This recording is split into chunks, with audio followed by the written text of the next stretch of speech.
Halo, assalamualaikum warahmatullahi wabarakatuh. Salam sejahtera buat kita semua. Kali ini aku mau ngebahas tips lulus UKOM buat tenaga kesehatan. Semoga bisa dapat motivasi buat teman-teman tenaga kesehatan yang mau UKOM, baik yang beberapa bulan lagi mau UKOM, mau yang tingkat 1, tingkat 2, atau tingkat 3 yang mau nanti bakalan UKOM. Kita bagi tips, semoga bisa bermotivasi buat teman-teman dari tenaga kesehatan. Nah, pada sekarang kelulusan UKOM nih pada tahun 2021 ini direncanakan ada istilah exit exam. Jadi harus lulus UKOM dulu baru kita di wisuda gitu. Jadi kalau nggak salah persentasenya ada 40 untuk UKOM-nya, 60 dari nilai perkuliahannya itu ya. Tapi pastinya karena baru dilaksanakan di 2021, nanti kita lihat gimana perhitungannya gitu. Nah, kalau misalkan dari teman-teman ya pada tahun-tahun sebelumnya yang udah pernah ikut UKOM, dari teman-teman yang udah lulus UKOM, dari teman-teman yang belum lulus UKOM mau ikut retaker UKOM gitu, nilai kelulusan UKOM itu gimana sih? Oh ya, sebelumnya sebenarnya kalau dengan istilah exit exam ya, bagusnya buat teman-teman yang masih tingkat 1, tingkat 2, tingkat 3 nggak ada salahnya buat belajar dari sekarang gitu. Karena nanti kan sayang banget kalau misalkan kita nggak lulus UKOM terus ijazah kita tertahan atau nggak wisuda kita tertunda gitu kan, ada prediksi yang seperti itu. Jadi bakal sayang banget gitu, harus nunggu 1 tahun lagi buat di wisuda gitu. Nah, sekarang kalau dari tahun-tahun sebelumnya pernah tahu nggak sih nilai kelulusan UKOM itu gimana buat kita ngedapetin STR? Kita taunya dari mana sih kita itu lulus UKOM itu berdasarkan apa gitu? Apakah ada nilai KKM-nya atau yang lainnya? Apakah ada patokan nilai? Misalkan kalau di sekolah kita harus dapat nilai 7 untuk dinyatakan lulus KKM gitu, atau enggak 6, 8 dan lain sebagainya ya. Nah, kalau misalkan di UKOM, setahu aku ya, dari teman-teman yang udah pernah ikut TO, apalagi yang TO-nya dilaksanakan secara resmi, secara nasional, secara seluruh Indonesia gitu. Biasanya hasil TO-nya dibagiin tuh. Nah, bakal kelihatan di sana kapan kita dikatakan lulus UKOM, kapan kita dikatakan belum lulus atau tidak kompeten. Nah, dari pengalaman teman-teman juga dan setahu kita ya, kelulusan UKOM itu dilihat dari rata-rata nasional. Nah, rata-rata nasional itu dari mana sih gitu? Jadi rata-rata nasional itu berapa nilai rata-rata seluruh dalam satu profesi ya. Misalkan bidan nilai rata-ratanya rata-rata dapat nilai berapa. Misalkan kita kasih contoh, ini contoh ya, 52,3 gitu. Misalkan 52,3 itu rata-rata nasional, artinya itu batas nilai yang harus kita capai gitu. Jadi nggak mesti juga 52,3 ya, ini cuma contoh aja. Nah, ini secara nasional, jadi merata gitu, nggak mesti yang kalau misalkan harus tinggi rata-rata nasionalnya, enggak, tergantung kita yang lagi ujian pada saat itu gitu. Menurut aku mungkin berdasarkan rata-rata nasional, tergantung tingkat kesulitan soal mungkin. Jadi kalau misalkan tingkat soalnya nggak terlalu sulit, bisa jadi rata-rata nasionalnya lebih tinggi. Kalau misalkan agak sulit pemahamannya, bisa jadi lebih rendah gitu. Nah, kapan kita dikatakan kompeten dan tidak kompeten? Ya dari rata-rata nasional tadi. Kalau seandainya nilai kita itu di atas rata-rata nasional, kita dinyatakan kompeten. Kalau misalkan nilai kita di bawah rata-rata nasional, kita dinyatakan tidak kompeten. Nah, sekarang kita misalkan pakai angka aja ya. Misal ini rata-rata nasionalnya misalkan 52,3. Ini berbeda ya antara bidan aja, perawat juga perawat, gizi juga gizi, dan tenaga kesehatan lainnya juga seperti itu ya, per profesi, bukan secara keseluruhan gitu, tapi secara masing-masing profesi gitu. Nah, misalkan rata-rata nasionalnya 52,3 dan kita dapat nilai 52,4 gitu kan, di atas tuh 52,3, walaupun di atasnya cuma 1 ya kita dinyatakan kompeten. Walaupun misalkan di atas 52,4 itu kan hampir dari setengah soal ya, jumlah soal UKOM itu 180, berarti 180 dibagi 2 sekitar 90 soal doang yang bener gitu. Kita nggak harus bener semua sih jawab soal UKOM gitu. Kalau emang tingkat kesulitannya lebih tinggi, kemungkinan rata-rata nasionalnya juga nggak bakalan lebih tinggi gitu, pasti merata lah gitu. Nah, kalau gitu pun sebaliknya, kalau misalkan kita dapat nilai 52,2 kan beda 0,1 tuh, kita dinyatakan tidak kompeten gitu karena tidak memenuhi rata-rata secara nasional. Karena secara nasional itu rata-rata orang dapatnya nilai di atas 52,3, tapi kita 52,2, makanya kita dinyatakan tidak kompeten. Ini sepengetahuan aku aja ya, dari pengalaman teman-teman yang udah pernah ikut UKOM, yang udah lulus UKOM, maupun teman-teman yang mau ikut retaker UKOM. Nah, sekarang ini tips dari kita, mungkin udah banyak yang searching juga, cari tahu juga gimana sih supaya kita bisa lulus UKOM. Nah, ini versi kitanya. Yang pertama itu belajar dari sekarang. Itu mungkin udah banyak banget yang kasih tahu ya, belajar dari sekarang gitu. Nah, ini tuh nggak berlaku buat yang mau UKOM aja, tapi buat seluruh mahasiswa gitu, baik tingkat 1, tingkat 2, tingkat 3, atau ada yang tingkat 4 ya. Sebenarnya kalau misalkan belajar itu, kita belajar satu, nggak bisa yang harus kejar tayang gitu. Kayak sekarang besok mau UKOM nih, kita belajar 1 minggu sebelum itu gitu. Ya nggak bisa, karena materinya itu benar-benar banyak gitu. Jadi kita usahakan untuk belajar dari sekarang. Apalagi buat mahasiswa-mahasiswa yang masih semester 1, semester 2, itu kesempatan banget sih buat persiapan UKOM-nya. Nggak ada salahnya kok bisa belajar, karena biasanya kalau kita di perkuliahan ya belajarnya pas mau ujian aja gitu. Nanti jadi sistemnya hafalan, jadi nggak pemahaman, jadi ingatnya cuman pada saat itu aja gitu, nanti udah lupa kayak gitu biasanya gitu.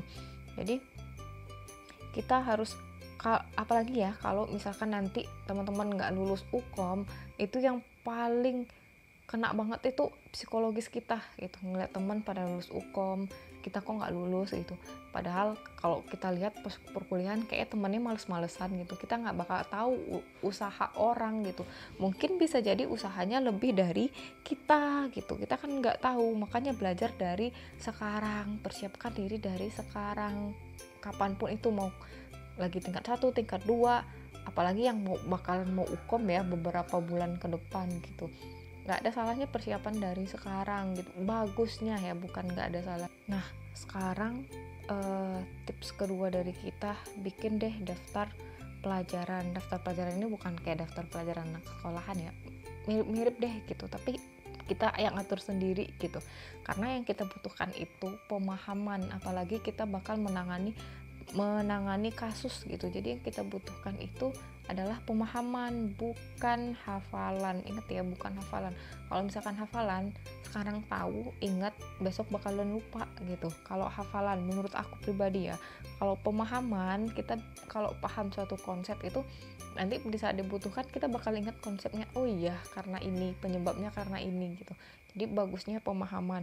Nah, daftar pelajaran itu seperti apa sih? Misalkan contohkan bidan nih, bidan ada materi ANC, INC, PNC, dan lain sebagainya gitu.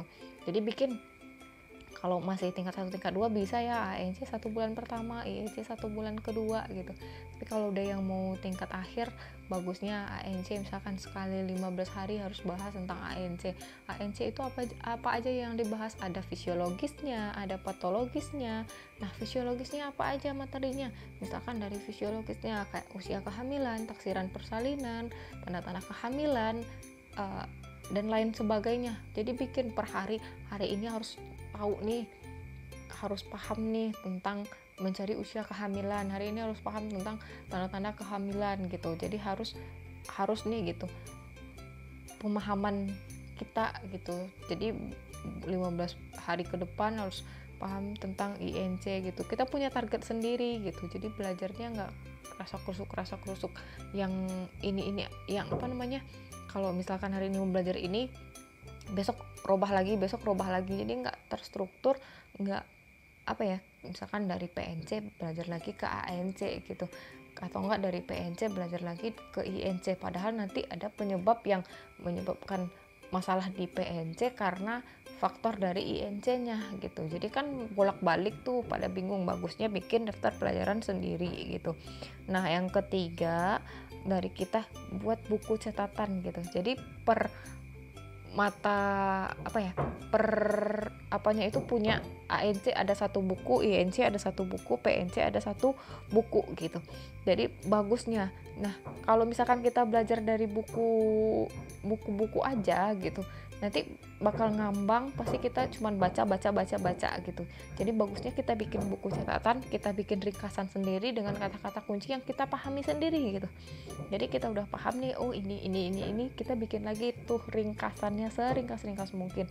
Nah, untuk ini teman-teman juga bisa lihat kok di video-video di channel kita buat bidan terutama ya, itu udah ada kata-kata kuncinya aja per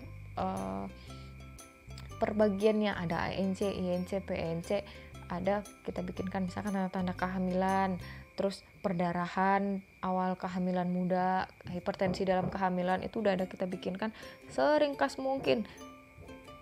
Dan harapannya itu semoga teman-teman bisa paham dari sana gitu. Jadi bagusnya bikin buku catatan sendiri dengan kata-kata sendiri, dengan pemahaman sendiri gitu. Kemudian sering-sering deh TO, tryout atau latihan soal gitu. Kenapa?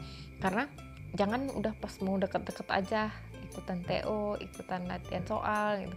Bagusnya sesering mungkin gitu, ketemu soal, lihat analisa kenapa jawabannya bisa ini. Karena apalagi kalau sistem kita hafalan ya, kalau hafalan nggak bakal nemu deh, nanti susah banget nemu jawabannya gitu, karena kita butuhnya analisa. Makanya tadi aku bilang bagusnya pemahaman. Kalau misalkan kita paham dengan satu konsep, mau soalnya itu dirubah kayak gimana pun kata-katanya, kita nggak bakal terkecoh gitu. Jadi misalkan sebenarnya sama aja soalnya tentang itu gitu, misalkan dengan satu kalimat yang ditambahin atau dikurangin atau dibolak-balik gitu, kita jadinya bingung karena sistem hafalan tadi. Makanya bagusnya sistemnya pemahaman. Jadi sering-sering latihan soal, kalau udah ketemu soal yang oh ini kemarin kalau misalkan kayak gini, berarti dia harusnya diginiin nih, harusnya seperti ini gitu, kita udah ada pemahaman sendiri gitu.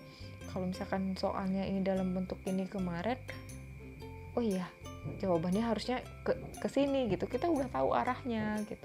Maka sering-sering deh latihan soal, tryout dan lain sebagainya, kan banyak tuh yang online sekarang gitu. Nah, yang terakhir dari kita manajemen waktu. Kalau belajar itu nggak mesti yang harus belajar seharian, belajar dari pagi sampai sore, atau dari malam sampai tengah malam gitu kan, nggak harus kayak gitu.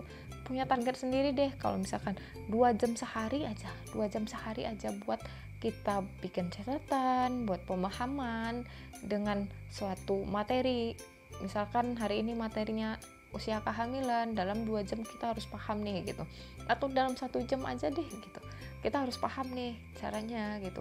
Kalau misalkan waktunya lebih, ya udah lanjut, kita mau materinya apa, kita udah bikin kan tadi daftarnya, materinya apa yang mau kita bahas gitu. Jadi kalau misalkan udah punya buku sendiri, catatan sendiri dengan kata-kata sendiri, besok mau diulang-ulang lagi bacanya, kita bakal lihat, oh iya ini aku tulis kemarin karena hal ini gitu, oh penyebabnya ini gitu. Bagusnya seperti itu. Nah, itu dari kita. Semoga buat teman-teman yang mau UKOM, terutama buat tenaga kesehatan ya yang mau UKOM, persiapkan dari sekarang gitu. Selagi masih ada waktu buat kita persiapan gitu. Jangan nunggu waktu udah 1 minggu aja sebelum UKOM belajarnya, nanti sesalnya ketika hasilnya udah keluar gitu. Apalagi sekarang sistemnya exit exam gitu kan, ada kemungkinan kalau nggak lulus UKOM kita juga nggak diwisuda, ditunda dan ikut pada tahun berikutnya, kan sayang banget gitu. Nah, semoga apa yang kita sampaikan bermanfaat buat teman-teman. Semoga dapat memotivasi teman-teman gitu buat yang mau persiapan UKOM, dan semoga yang ikutan UKOM bisa lulus semua, yang udah berusaha, berdoa, dan semoga bisa lulus semua gitu. Tapi kalau misalkan nggak ada usahanya dan mau lulus, aduh itu kayak gimana gitu kan. Usaha, kita berdoa, apapun semoga hasilnya yang terbaik, dan semoga semua teman-teman bisa lulus UKOM, nggak ngelakukan pengulangan UKOM, apalagi penundaan di wisudanya. Terima kasih, semoga bermanfaat. Jangan lupa like, comment, share, and subscribe. Assalamualaikum warahmatullahi wabarakatuh.